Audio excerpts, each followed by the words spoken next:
सुप्रभात बच्चों। ऑनलाइन कक्षा में आप सभी का स्वागत है। आज हम कक्षा 5वीं के हिंदी पाठ्य पुस्तक रिमझिम के पाठ 4 नन्हा फनकार पढ़ने जा रहे हैं।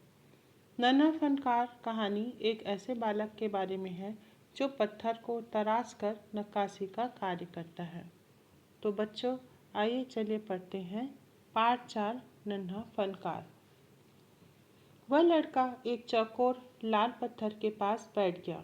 उसने जल्दी जल्दी कोई प्रार्थना बुदबुदाई और छेनी हथौड़ा उठाकर अपने काम में जुट गया।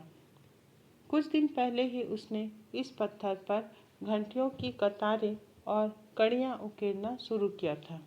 लड़के ने एक अधबनी अधूरी घंटी पर छेनी की नोक टिकाई और सावधानीपूर्वक हथौड़े से घंटी पर नक्काशी करने में जुट गया। हथौड़े के वार से पत्थर पर जो कटाव उभरता उससे पत्थर की किरचें छितरा जाती और वह आंखें सिकोड़ लेता। साथ साथ धीमी आवाज में वह कुछ गुनगुनाने भी लगता। शब्दार्थ: फनकार अर्थात कलाकार, चौकोर अर्थात 4 भुजा की आकृति वाला, बुदबुदाई अर्थात धीमे से बोलना, उकेरना अर्थात पत्थर या लकड़ी आदि पर कुछ बनाना, अधबनी अर्थात आधी बनी हुई, नक्काशी अर्थात धातु या पत्थर या काठ पर खोदकर बेल बूटे बनाना, किरचे अर्थात बारीक टुकड़े, छितरा अर्थात छिटकना। बच्चों, वह बालक अर्थात लड़का एक चौकोर अर्थात 4 भुजा की आकृति वाले पत्थर पर बैठ गया था और उसने जल्दी जल्दी कोई प्रार्थना धीरे धीरे शब्दों में बोली। जैसे कि आप लोग कोई काम शुरू करते हैं तो कुछ प्रार्थना बोलते हैं ना, भगवान का नाम लेते हैं, उसी तरह वह बालक भी प्रार्थना बोलता है धीरे शब्दों में और छेनी हथौड़ा उठाकर अपने काम में जुट जाता है, अपना काम शुरू करता है। कुछ दिन पहले उसने घंटियों की कतारें और कड़ियाँ बनाना शुरू किया था और वह आधी बनी हुई अधूरी घंटी पर छेनी की नोक टिकाता है और सावधानीपूर्वक घंटी का बनाने का कार्य करता है, नक्काशी करना शुरू करता है। हथौड़े से जब वह पत्थर पर कटाव करता है तो क्या होता है कि छोटी छोटी पत्थर की जो टुकड़े रहती हैं वह छिटक जाती हैं। तब वह क्या करता है, अपनी आँखें सिकोड़ लेता है और क्या काम करते करते धीरे धीरे आवाज़ में गाना गुनगुनाने लगता है, जैसे आप लोग भी गुनगुनाते हैं काम करते करते। उसके चारों ओर दूसरे संग तराश भी अपने अपने काम में डूबे हुए थे। केशव 10 साल का था और अभी अपना काम सीख ही रहा था। पिता के एक बार करके दिखा देने पर वह सीधी लकीरों वाले और घुमावदार डिज़ाइन उकेर सकता था। अब तक उसने नक्काशी का जो भी काम किया था उनमें से इन घंटियों को बनाना ही सबसे ज़्यादा मुश्किल था। केशव जानता था कि एक दिन तो ऐसा ज़रूर आएगा जब वह बहुत बारीक जालियाँ, महीन नफीस बेल बूटे, कमल के फूल, लहराते हुए सांप और इठलाकर चलते हुए घोड़े, ये सब पत्थर पर उकेर पाएगा, ठीक उसी तरह जैसे उसके पिता बनाते हैं।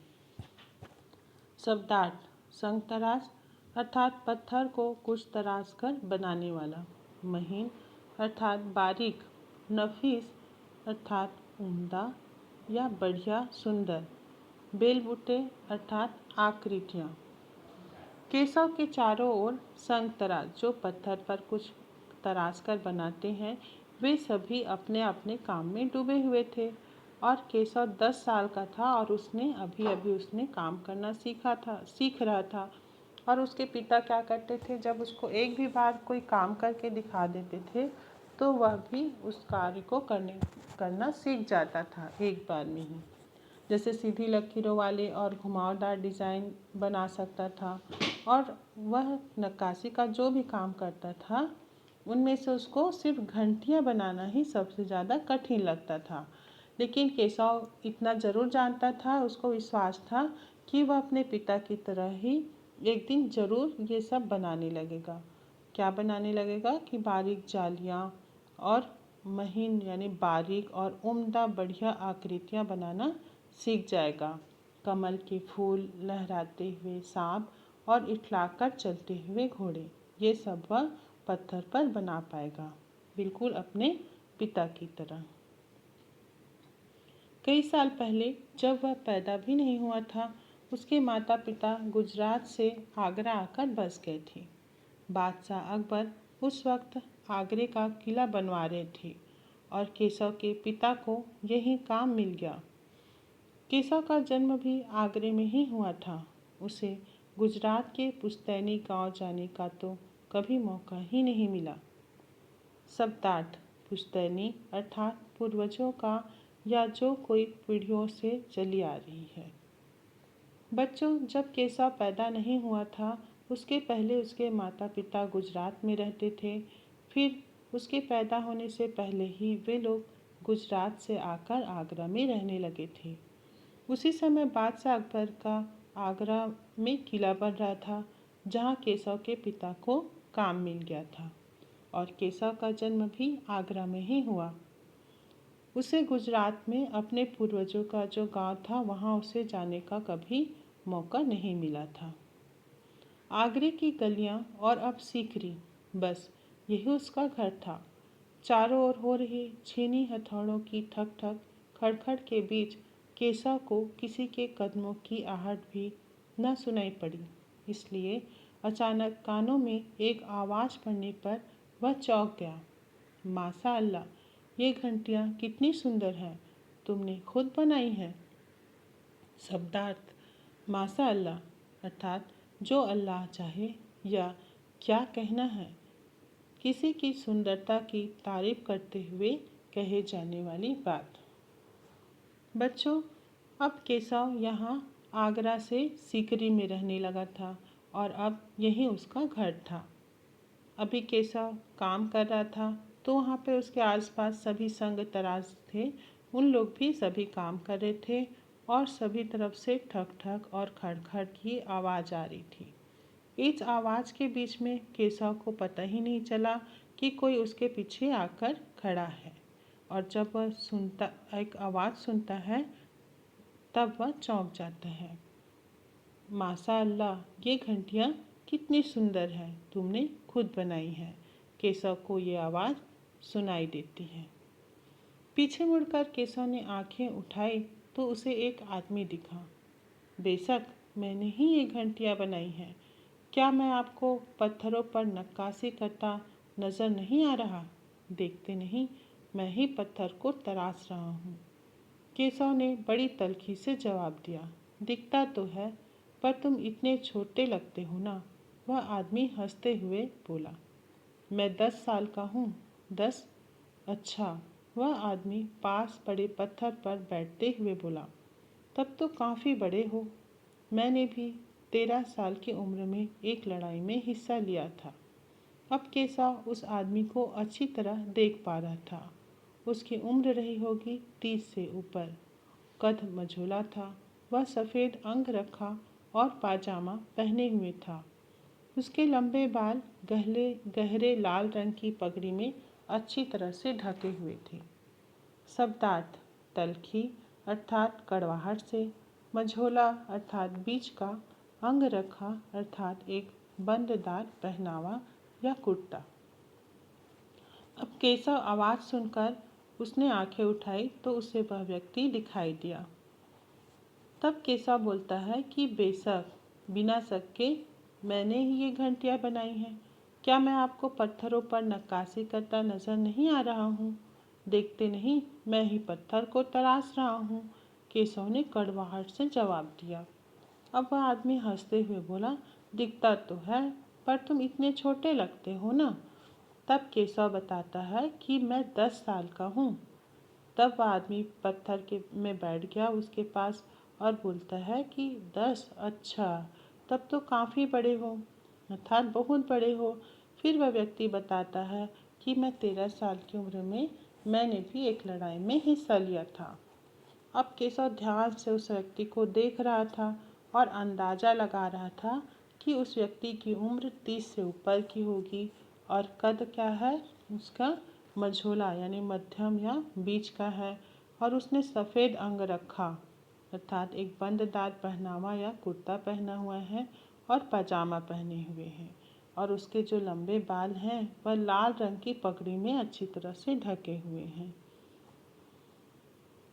लगता है कोई बहुत बड़ा आदमी है। केशव ने उस आदमी के गले में पड़ी बड़े बड़े मोतियों की माला और उंगलियों की अंगूठियों को देखते हुए सोचा। तीखी नाक, बड़ी बड़ी आँखें, होठों को ढकते हुए नीचे की तरफ आती घनी मूछें। केशव उस आदमी के व्यक्तित्व का मुआयना कर ही रहा था कि तभी उस आदमी ने एक नक्काशी की तरफ इशारा करते हुए कहा, इस लड़ी में अभी काफ़ी काम बाकी है। शब्दार्थ मुआयना अर्थात जांच पड़ताल या अच्छी तरह से देखना, काफ़ी अर्थात अधिक। बच्चों, अब केशव उस व्यक्ति को बहुत ध्यान से देख रहा था और मन में सोच रहा था कि लगता है कोई बहुत बड़ा आदमी है, क्योंकि उस आदमी के गले में बड़े बड़े मोतियों की माला और अंगूठियाँ पहनी हुई थी उंगलियों में और उसकी आँख क्या थी, तीखी नाक थी, बड़ी बड़ी आँखें थी और होठों को ढकते हुए जो घनी मूछें थी वो नीचे की तरफ थी।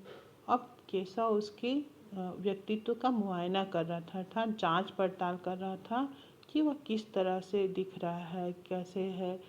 तो वह अंदाज़ा लगाता है कि यह लगता है कि ये कोई बहुत बड़ा आदमी है। तभी वह व्यक्ति बोलता है, एक नक्काशी की तरफ इशारा करता है और बोलता है कि इस लड़ी में अभी अधिक काम या बहुत काम बाकी है। इससे पहले कि केशव कोई जवाब देता, उसने किसी के तेजी से दौड़कर आने की आवाज़ सुनी। यह और कोई नहीं, महल का पहरेदार था। हुजूर, माफ़ करें, मुझे आपके आने का पता ही नहीं चला, हाँफते हुए उसने कहा। फिर वह मुड़कर भौचक से खड़े केशव को घूरते हुए बोला, बेवकूफ़, खड़ा हो। हुजूरे आला के सामने बैठने की ज़रूरत कैसे की तूने? झुककर सलाम कर इन्हें। अब केशव का माथा ठनका। उसे कुछ कुछ समझ आ रहा था। बदहवासी में छेनी हाथ से छूटकर नीचे गिरी और वह जल्दी से उठकर खड़ा हो गया। अरे, कहीं ये बादशाह अकबर तो नहीं? यह ख्याल आते ही उसने झुककर सलाम किया और खरगोश की सी कातर नज़रों से अकबर को देखने लगा। अकबर को पहरेदार की यह दखलंदाजी भली न लगी। शब्दार्थ भौचक अर्थात हैरान, ज़ुर्रत अर्थात हिम्मत, कातर अर्थात सहमा हुआ या बेबसी का भाव, दखलंदाजी अर्थात हस्तक्षेप। बच्चों, इससे पहले कि केशव कुछ बोलता या जवाब देता, उसने किसी के दौड़ के आने की आवाज़ सुनी और यह कौन था? महल का पहरेदार था और वह आते ही उस व्यक्ति से बोलता है कि हुजूर, माफ़ करें, मुझे आपके आने का पता ही नहीं चला। फिर केशव एकदम हैरान होकर देख रहा था कि आखिर क्या है, कैसे, उसकी समझ में नहीं आ रहा था। फिर वह पहरेदार केशव को बोलता है, बेवकूफ़, खड़ा हो। हुजूर आला के सामने बैठने की हिम्मत कैसे की तूने? झुककर सलाम कर इन्हें। अब केशव क्या है, उसकी समझ में कुछ कुछ आ रहा था और बदहवासी में यानी कि उसके छेनी क्या होता है, हाथ से छूटकर नीचे गिर जाता है और तुरंत जल्दी से खड़ा हो जाता है और फिर मन में ख्याल आता है कि अरे, कहीं ये बादशाह अकबर तो नहीं है। और ऐसा ध्यान में आते ही उसने झुककर क्या किया, सलाम किया बादशाह अकबर को और वह सहमा हुआ था और सहमी हुई नज़रों से अकबर की ओर देख रहा था। और अकबर को पहरेदार की यह दखल अंदाजी यानी कि जो उसने केशव और अपने बीच बातचीत हो रही थी उसका हस्तक्षेप पहरेदार का उसको अच्छी नहीं लगी। उन्होंने खींचकर पहरेदार को वहाँ से जाने का इशारा करते हुए कहा, ठीक है सिपाही, कुछ देर के लिए हमें अकेला छोड़ दो। पहरेदार तो चला गया, मगर केशव असमंजस में था कि उसे क्या करना चाहिए। वापस अपना नक्काशी का काम शुरू करे या बादशाह के हुक्म के इंतजार में खड़ा रहे। दिल तो उसका अभी भी धक धक कर रहा था। हाँ, पर अब वह डरा हुआ नहीं था, क्योंकि अकबर प्यार से उसे देखते हुए मुस्कुरा रहे थे। शब्दार्थ असमंजस अर्थात समझ में न आना कि क्या करें। अकबर अब पहरेदार को बोलते हैं कि ठीक है सिपाही, कुछ देर के लिए हमें अकेला छोड़ दो, और उसने पहरेदार को जाने का इशारा किया। अब पहरेदार तो चला गया, परंतु केशव क्या है, उसकी समझ में नहीं आ रहा था कि उसे क्या करना चाहिए। वापस उसे अपना नक्काशी का काम शुरू करना चाहिए या बादशाह के हुक्म का इंतज़ार करे। और वह डर करके, उसका दिल क्या हो रहा था, धक धक कर रहा था। अब वह डरा, लेकिन अब वह डरा हुआ नहीं था, क्योंकि अकबर बादशाह उसे प्यार से देख रहे थे और मुस्कुरा रहे थे। इसलिए अब केशव का डर दूर हो गया था। तो बच्चों, इससे आगे की कहानी हम अगले वीडियो में जानेंगे।